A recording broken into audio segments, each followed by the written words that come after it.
Wanted, a Bride. Written by Barbara Cartland. Narrated by Anthony Wren.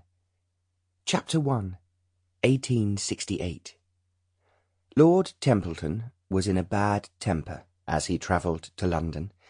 He was enjoying himself in the country, breaking in 2 extremely good horses that he had only recently added to his stable.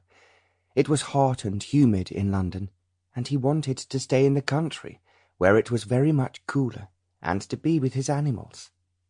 Yet the letter he had received from Lord Stanley, the British Secretary of State for Foreign Affairs, said that it was important for him to come urgently to London for a meeting in his office. Lord Templeton considered for some time whether he should say that it was just impossible at this time for him to go to London. Then, because he had done so much over the years for the Department for Foreign Affairs, he knew clearly that it was his duty to do as Lord Stanley asked. At the same time, it had infuriated him while he was driving away yet again from his ancestral home in Sussex on the road back to London. Finally, he left behind him the empty, dusty country roads for the more crowded streets leading into the capital itself. And then he pulled his horses up in front of his impressive mansion in Berkeley Square.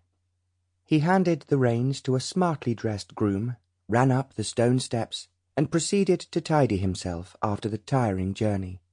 Then, almost with some reluctance, he set off for the Department for Foreign Affairs in Whitehall.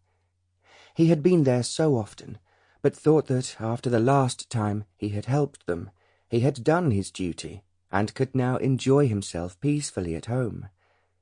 The officer who he met as he entered held out his hand. "Good morning, my lord," he greeted him. "We were hoping you would be here earlier. Lord Stanley stayed until he was forced to return to number 10 Downing Street, where the Prime Minister was waiting for him." "Well, I'm sorry that I've missed him," Lord Templeton replied, "but I did not arrive in London until well after 1 o'clock. While they were talking, the officer was taking him along a corridor that led to the Secretary of State's private office. When he entered, Lord Templeton was delighted to see his old friend, Sir James Redwell, the Under-Secretary of State for Foreign Affairs. Sir James was indeed the most knowledgeable and intelligent man that Lord Templeton had ever met, and he had enjoyed working with him more than anyone else in the department. As he came in, Sir James jumped up from his desk and held out his hand. "It is delightful to see you, Ivan," he began. "I was afraid that you would refuse to leave your horses and your beautiful country house." Lord Templeton laughed abruptly and sat down in a chair near to Sir James's desk.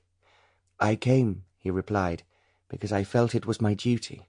But I can tell you straight away that I have no intention of going to some obscure and uncivilized part of the world simply because you fancy that there might be an outbreak of war, or attrition in perhaps the next 20 years or so." Sir James sat back in his chair and laughed. "That sounds so like you, Ivan," he chuckled. "But you know as well as I do that I would not have sent for you if it had not been of great importance." Lord Templeton groaned. "Important or unimportant," he protested, "I am too busy in the country to leave England." There was silence for a moment. Then Sir James said, "I think when you hear where I want you to go that you will feel differently. It is, in point of fact, someone you admire who has been asking for you." "Well, I'm doing my best not to listen," Lord Templeton grumbled. They both laughed.